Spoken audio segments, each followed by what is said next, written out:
సాధారణంగా మన లక్షణాలను బట్టి, మనం చేసే ప్రవర్తన బట్టి, మన కోరికలను బట్టి రాశి నిర్ణయం కానీ నక్షత్ర నిర్ణయం కానీ చెయ్యొచ్చా అని ఎన్డీఏ ఛానల్ అధినేత దత్తాత్రేయ గారు క్వశ్చన్ అడిగారు. మరి చేయొచ్చు నాయన దత్తు. ఎందువలనంటే మనకి ఒక్కొక్క నక్షత్రానికి ఒక్కొక్క లక్షణాలు ఉంటాయన్నమాట. అయితే నువ్వేమడిగావు ఇంకా నన్ను, మహాభారతంలో మన పాత్రలన్నీ కూడా జనాలందరికీ తెలుసు కదండి, మరి అటువంటి పాత్రలతో ఎగ్జాంపుల్ చేసి మాకు ప్రేక్షకులకు కనుక వివరించినట్లయితే బాగుంటుందండి అన్నావు. బాగానే ఉంది. మొన్న పాపం ఒక వ్యక్తి భీముడు గురించి చెప్పాడు. భీముడు మేషరాశికి చెందినవాడు అని చెప్తే ఆయన పచ్చిబూతులు తిట్టారు. నువ్వు భీముడు చూసావా, నువ్వు తెలుసా అని. ఇప్పుడు నన్ను కూడా తిడతారు సార్ అని అన్నా సరే పర్వాలేదు గురువుగారు, పాత్రలు అందరికీ తెలియాలి కదా అన్నారు. మనల్ని తిట్టుకోవడం మన ప్రేక్షకులే కాబట్టి మీరు నన్ను తిట్టుకున్నా కూడా ఆ పాత్రలను బట్టి మరి మీ అందరికి ఉపయోగపడాలి కాబట్టి జ్యోతిష శాస్త్రానికి వాళ్ళు ఏ రాశి వాళ్ళు ఎలాగా ఏంటి అన్నది పేరు బలాలను ఏదో ఒక బేసిస్ని బట్టి చేసి చెప్తున్నాం. తప్పకుండా నిర్ణయం చేయొచ్చండి దత్తుగారు. మరి ఈ విధంగా ఇప్పుడు మొట్టమొదటగా మనకి మేషరాశిలో మనం చూసుకున్నప్పుడు అశ్విని భరణి కృత్తిక నక్షత్రాలు కొన్ని పాదాలు మనం తీసుకున్నప్పుడు ఈ నకుల సహదేవులు ఇద్దరు ఉన్నారు కదా, వీళ్ళు ఎవరండి అని అంటే వాళ్ళు ఆవుల్ని కాసేవారుగా ఒక ఆయన విరాట్ రాజు మహారాజులో కొలువులో ఉంటాడు. ఆ తర్వాత పశుశాల ఇట్లన్నిటికీ ఎవరా అంటే అశ్విని దేవతల అధిపతి. కాబట్టి ఎవరికైతే మనం అందరం కూడా చూస్తూ ఉంటాం, కుక్క పిల్లల్ని మూతుల్లో మూతులు పెట్టి నాకుతూ ఉంటారు, పిల్లి పిల్లల్ని మూతులు పెట్టి నాక్కుంటూ ఉంటారు, పక్కన పడుకోబెట్టుకుంటారు, పైన పడుకోబెట్టుకుంటారు. మనుషులనేమో వాళ్ళ అమ్మమ్మల్ని, వాళ్ళ తాతల్ని, వాళ్ళ చెల్లెళ్ళని, వాళ్ళని అందరినీ దూరంగా జరిపేస్తారు. ఎవరిని పడుకోబెట్టుకుంటారంటే అబ్బో ఆల్సేషన్ డాగ్ అండి, డాబర్మ్యాన్ అండి అని పెట్టుకుంటారు. ఈ పశు ప్రేమికులందరూ కూడా ఇంచుమించుగా మేషరాశి వాళ్ళు ఎక్కువ మంది ఉంటారు. అశ్విని నక్షత్రంలో కొంతమంది ఉండడం అనేటటువంటిది జరుగుతాయి. కొంచెం యొక్క లక్షణాలన్నీ కూడా ఉంటాయి. ఇటువంటి వాళ్ళందరూ కూడా మనకి నకుల సహదేవుల్ని మనం ఇందులో తీసుకోవచ్చు.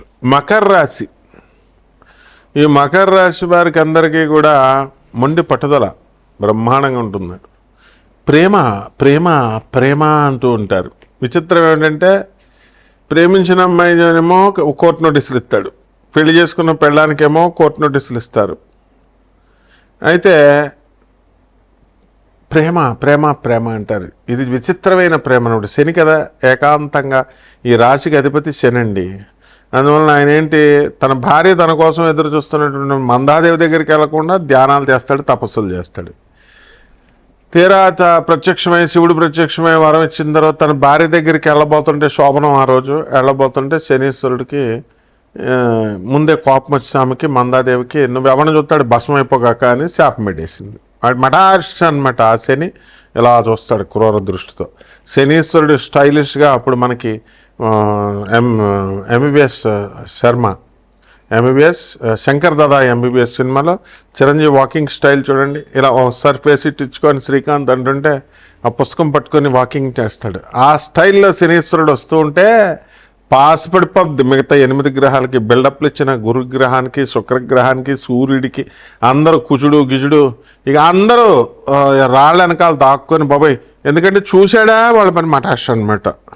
అది శనీశ్వరుడు దెబ్బ అంటే. ఆ దెబ్బలో పుట్టినాడు ఎవడో తెలుసా, మహాభారతంలో ద్రోణాచార్యులు వారు.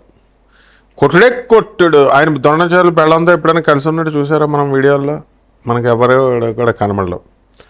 ఆయన ఎంతసేపు కూడా కుమారుడికి ట్రైనింగ్ ఇచ్చుకోవడం, తన స్టూడెంట్స్కి ట్రైనింగ్లు ఇచ్చుకోవడం, పాండవులను బాగా అభిమానించడం.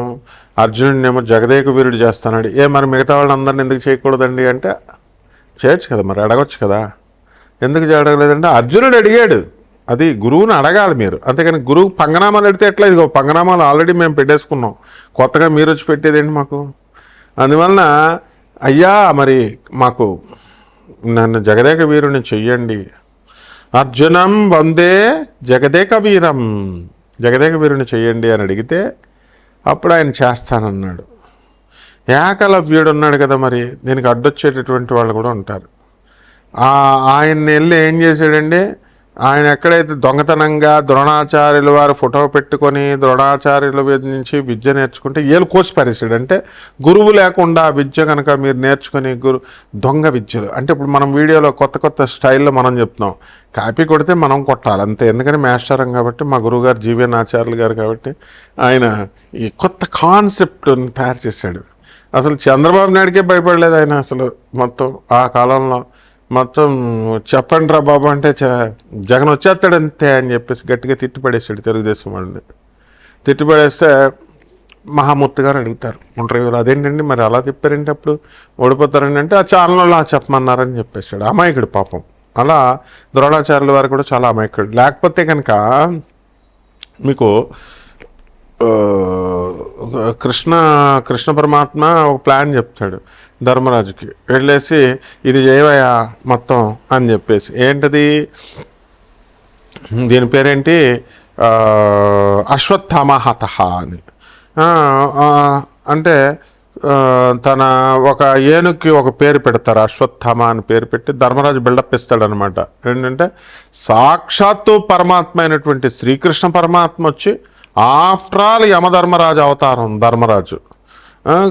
పరమాత్మకు తెలీదా వచ్చి నువ్వు చెప్పవా ద్రోణాచార్యుని లేపాలంటే కుదరదు, వాళ్ళ అబ్బాయి చచ్చిపోతేనే లేచిపోవాలా, అప్పుడే వదిలేస్తాడు, అప్పుడు వెళ్ళి నరికేండి తల అని చెప్పి పరమాత్మ చెబుతుంటే ఈ ధర్మరాజు బిల్డప్, అబ్బే నేను అబద్ధాలు ఆడను. ఇప్పుడు అందరూ చెప్తా ఉంటారు, అబ్బే మేము అబద్ధాలు ఆడమండి, అది తెల్లారితే నోరెత్తే అబద్ధాలే అనమాట. ఎప్పుడైతే నేను అబద్ధాన్ని చెప్పండి, నేను దాన ధర్మ విధాతనండి, దాన కర్ణునండి, అస్సలని ప్రతి సొల్లుగాడు చెప్తాడు. ప్రతి సొల్లుగాడు అబద్ధాలే. కలియుగంలో ఒక్కడ కూడా ధర్మంగా నిజాలు చెప్పినటువంటి వాళ్ళు ఎక్కడో 0.001% ఉంటారు.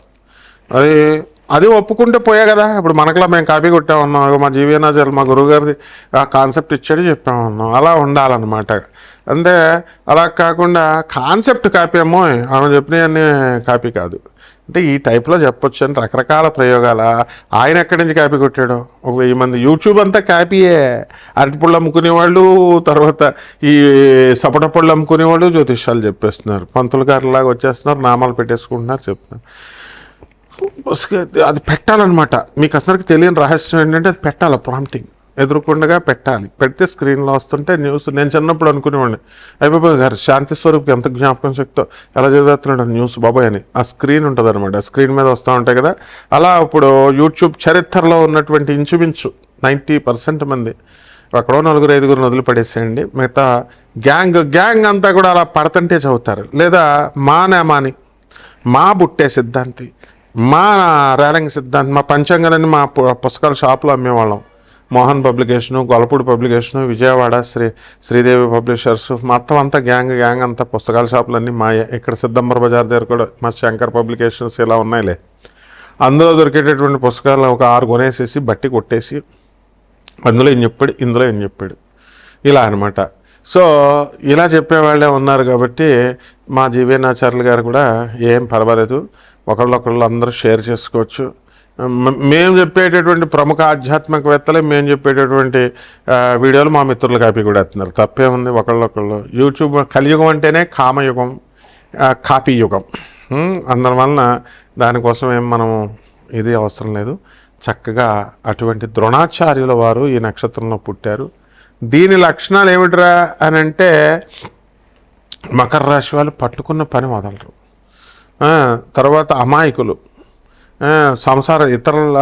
ఇప్పుడు వాళ్ళు ద్రోణాచార్యుడు వారు వాళ్ళ కొడుకు చంపేశాడు అని చెప్పేసి పరమాత్మ కృష్ణుడు చెప్పమంటే అశ్వత్థామ హతహ కుంజరహ నెమనంగా చెప్తే నిజంగానే చంపేశారు అనుకుని ద్రోణాచార్యుడు భ్రమపడి పాపం అలా ఉంటే దుష్ట అస్త్రాలు వదిలేస్తే దుష్టద్యుమ్నుడు దూకేసి తల నరికేస్తాడు. ఈ విధంగా ఈ యొక్క అమాయకులు అనమాట ఇతరుల చేత బలైపోతారు. ఇప్పుడు ఏలినట్స్ అని జరుగుతుందండి. ఇంకా మనం వీడియోలు ఉన్నాయి, ఏంటి 2-3 ఇంట్లో చెప్పారని అనుకోవద్దు. సీరియస్గా మీరు ఫాలో అవుతుంటే మనం కూడా సీరియస్గా చెప్తాం. నాకే కనుక కామెంట్లు పెట్టాలనో లేకపోతే సలహాలు ఇవ్వాలనో ట్రై చేస్తే మాత్రం బెల్ట్ తీస్తాను, అందులో డౌట్ లేదు. ఎందుకంటే ఇది ఫ్రీ క్లాస్ రూమ్, ఇది నా స్టూడెంట్స్ కోసం పెట్టబడినటువంటిది. అండ్ సొసైటీ రెఫర్మేషన్ కోసం, రెనోవేషన్ కోసం చెప్పబడేటటువంటిది. పేదవాళ్ళకి ఎవరికైతే ఉన్నారో వాళ్ళకి చక్కగా ఫ్రీగా జ్యోతిషాలు చెప్పడం కోసం, లేదా నాన్ కమర్షియల్ ఆస్పెక్ట్తో చెప్పబడేటటువంటిది. అంతేగాని మీరెవరు నాకు సలహాలు చెప్పడానికి? నేను ఫ్రీగా మేము చెప్తున్నాం. ఇక్కడ ఛానల్ ఉంది, కెమెరామ్యాన్లు డబ్బులు ఎవరిస్తారు, కెమెరాలు డబ్బులు ఎవరిస్తారు, కరెంట్ ఎవరిస్తారు, ఎడిటర్లకు ఎవరిస్తారు? ఇవన్నీ దృష్టిలో పెట్టుకోవాలి. అంతే. ఈ ఉచితంగా సలహాలు ఇవ్వడం కాదు, మీ జీవితాలు బాగు చేయడం కోసం. ప్రొఫెసర్ నన్ను చెప్పనివ్వకపోతే ఎలా? అరటిపళ్ళు అమ్ముకునే వాళ్ళు వాళ్ళకి అంటున్నారు, వాళ్ళని అడగండి. డబ్బులు ఎక్కువ తీసుకొని లక్షల్లో పూజలు చేసే, దొంగ పూజలు చేసేవాళ్ళు ఉంటారు, దొంగ జ్యోతిష్యాలు చెప్పేటటువంటి వాళ్ళు, వాళ్ళని అడగండి. But Mullapudi is a brand, remember, it's a fire brand. దాన్ని ఫైర్ టచ్ చేయాలనుకుంటే కాలిపోతారు.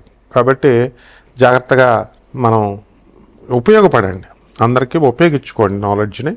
సో ద్రోణాచార్యులు వారి యొక్క లక్షణాలన్నీ కూడా ఈ యొక్క మకర రాశిలో ఉంటాయి. శుభమస్తు.